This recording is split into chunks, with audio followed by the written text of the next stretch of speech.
Assalamualaikum warahmatullahi wabarakatuh. Perkenalkan, saya Muhammad Lutfi Ismi Haikal dengan NIM 220204602026. Saya dari kelompok 5, mata kuliah Elektronika Daya, kelas 03 D4 Teknik Elektro.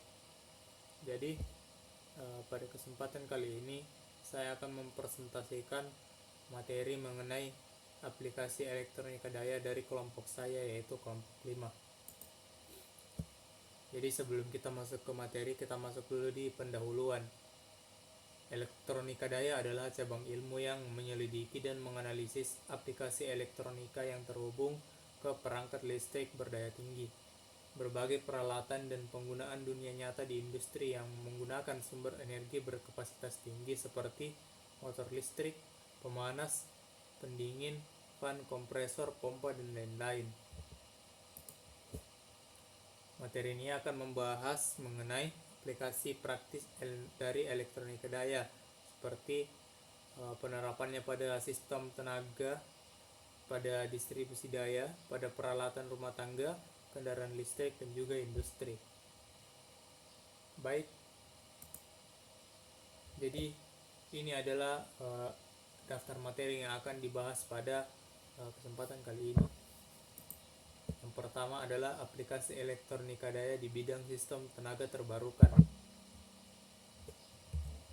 Sistem tenaga terbarukan dikenal sebagai energi terbarukan atau energi sumber terbarukan adalah sistem yang menggunakan sumber daya alam yang dapat diperbarui dan tidak terbatas untuk menghasilkan energi. Sumber daya alam ini biasanya berasal dari matahari, angin, air, panas bumi, dan biomasa.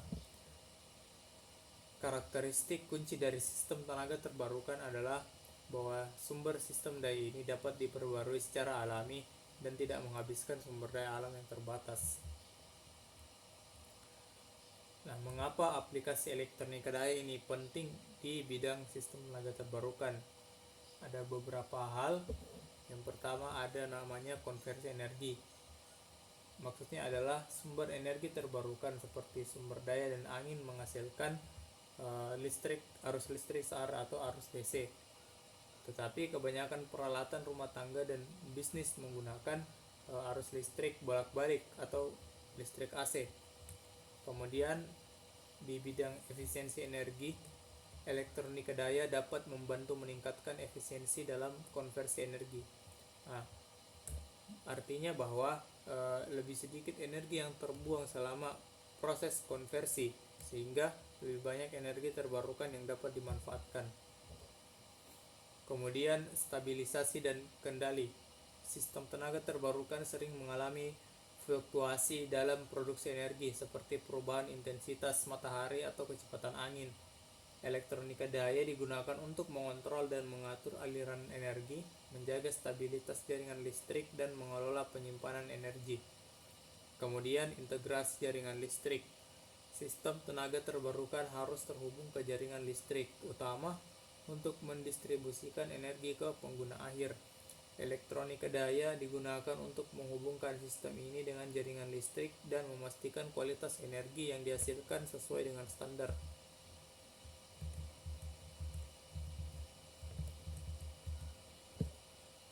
Kemudian ada contoh aplikasi elektronika daya di bidang sistem tenaga terbarukan. Jadi contohnya seperti inverter surya, yaitu fungsinya adalah mengubah listrik searah yang dihasilkan oleh panel surya menjadi listrik AC atau listrik bolak-balik yang dapat digunakan untuk rumah tangga dan bisnis. Kemudian contoh berikutnya ada kontrol daya angin, yang mana turbin angin akan menghasilkan arus listrik searah dan elektronika daya digunakan untuk mengubahnya menjadi arus AC atau arus bolak-balik yang dapat digunakan dalam jaringan listrik. Kemudian selanjutnya ada kendali sistem penyimpanan energi.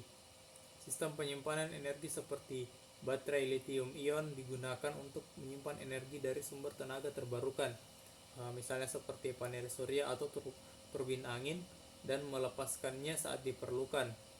Elektronika daya digunakan untuk mengelola proses pengisian dan pengosongan baterai serta menjaga kehandalan dan umur pakai baterai. Kemudian yang terakhir ada contohnya adalah konverter DC ke DC.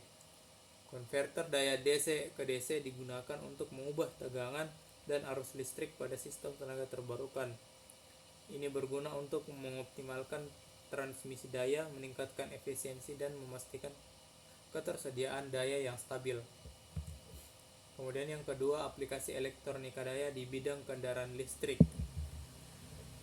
Kendaraan listrik merupakan salah satu solusi yang penting untuk mengurangi polusi dan emisi gas buang akibat penggunaan bahan bakar minyak pada kendaraan bermotor. Kendaraan listrik menggunakan motor listrik sebagai tenaga penggerak, di mana ia berfungsi sebagai pengubah energi listrik yang tersimpan dalam baterai menjadi energi mekanik untuk memutar roda kendaraan. Bidang-bidang yang secara langsung mendukung pengembangan kendaraan listrik antara lain bidang pengemudian elektrik yang meliputi teknologi motor listrik, konverter daya, sistem pengaturan berbasis prosesor digital, serta teknologi baterai sebagai penyimpan energi listrik. Jadi adapun contoh-contoh dari aplikasi elektronika daya pada kendaraan listrik yaitu ada electric vehicle, yaitu kendaraan listrik adalah semua jenis kendaraan penumpang yang digerakkan dengan motor listrik, baik seluruhnya maupun sebagian. Nah, kemudian ada baterai electric vehicle, yaitu adalah kendaraan listrik baterai adalah kendaraan listrik yang menggunakan baterai sebagai penyimpan energi listrik yang nantinya dikonversi menjadi energi mekanik oleh motor listrik. Kemudian yang terakhir adalah hybrid electric vehicle, yaitu kendaraan yang menggunakan dua sistem penggerak, yaitu motor listrik dan motor bakar. Kemudian selanjutnya adalah kendaraan listrik homogen. Kendaraan listrik modern. Kendaraan listrik modern adalah kendaraan bertenaga listrik yang memiliki spesifikasi operasi yang tinggi, seperti tenaga yang mencukupi, jarak tempuh yang optimal atau minimal 50 mil untuk sekali pengisian, setara dengan 75 km, serta nyaman untuk dikendarai baik untuk kondisi jalan kota maupun daerah yang berkontur. Kemudian yang ketiga adalah aplikasi elektronika daya di bidang distribusi daya. Jadi komponen-komponen utama dalam sistem tenaga listrik itu adalah ada 3, yaitu ada sistem pembangkit tenaga listrik. Fungsinya adalah membangkitkan energi listrik melalui berbagai macam pembangkit tenaga listrik. Pada pembangkit tenaga listrik ini sumber-sumber energi alam akan diubah oleh penggerak mula menjadi energi mekanis yang berupa kecepatan atau putaran, dan selanjutnya energi mekanis diubah menjadi energi listrik oleh generator. Kemudian komponen yang kedua ada sistem transmisi, yaitu berfungsi menyalurkan tenaga listrik dari pusat pembangkit ke pusat beban melalui saluran transmisi. Kemudian yang terakhir adalah sistem distribusi, yaitu berfungsi mendistribusikan tenaga listrik ke konsumen yang berupa pabrik, industri, perumahan, dan sebagainya.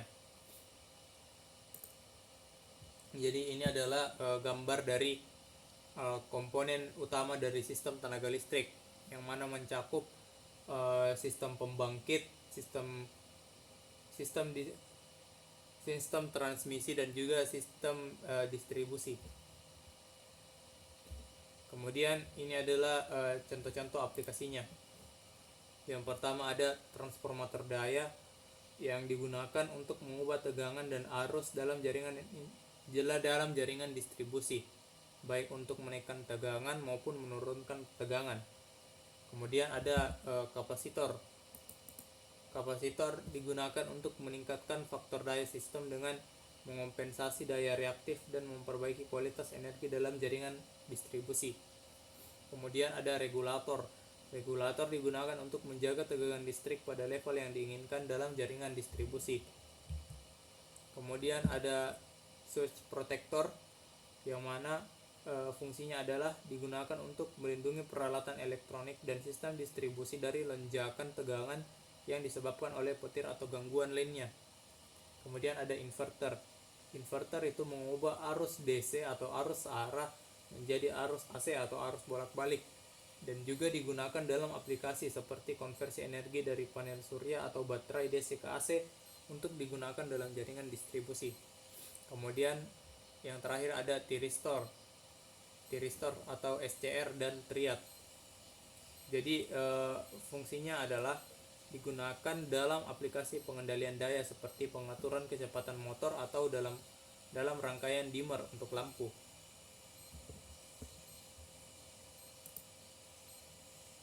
Kemudian yang keempat, aplikasi elektronika daya di bidang peralatan rumah tangga. Jadi pada bidang rumah tangga ini sebenarnya ada banyak sekali contoh aplikasi elektronika daya. Nah, contoh-contohnya seperti pompa air, ada mesin cuci, kulkas pintar, ada oven, vacuum cleaner, dan sebagainya.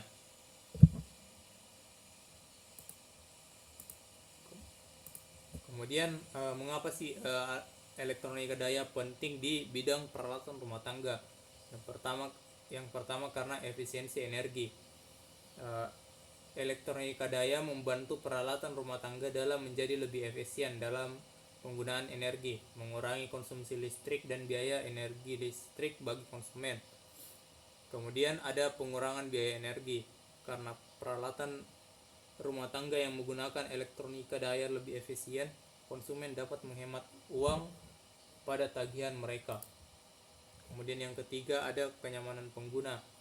Peralatan rumah tangga yang menggunakan teknologi elektronika daya seringkali dilengkapi dengan fitur-fitur optimisasi dan kendali jarak jauh yang meningkatkan kenyamanan pengguna. Kemudian yang terakhir ada pengurangan dampak lingkungan. Penggunaan efisien energi dan sumber daya alam yang lebih baik dalam peralatan rumah tangga yang menggunakan elektronika daya membantu mengurangi emisi karbon dan dampak lingkungan negatif. Kemudian yang terakhir adalah aplikasi elektronika daya di bidang industri. Aplikasi elektronika daya di bidang industri adalah penerapan teknologi elektronika untuk mengatur, mengontrol, mendistribusikan daya listrik dalam lingkungan industri. Tujuan utamanya adalah untuk meningkatkan efisiensi, keandalan, dan kinerja sistem kelistrikan industri. Aplikasi elektronika daya dalam industri juga sangat banyak dan sangat bervariasi.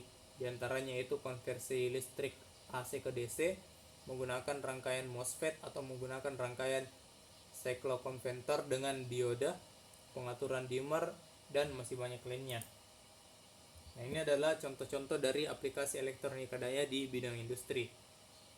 Yang pertama adalah penyediaan dan distribusi daya. Elektronika daya digunakan untuk mengendalikan trafo daya agar dapat menyediakan tegangan yang sesuai dengan kebutuhan peralatan industri. Kemudian ada kontrol motor. Elektronika daya digunakan untuk mengatur kecepatan motor listrik yang dapat meningkatkan efisiensi energi dan mengurangi tekanan mekanis pada peralatan. Kemudian yang terakhir ada inverter dan konverter.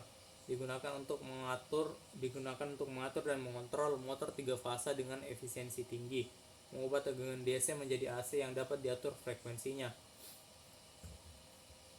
Kemudian ada juga sistem penyimpanan energi.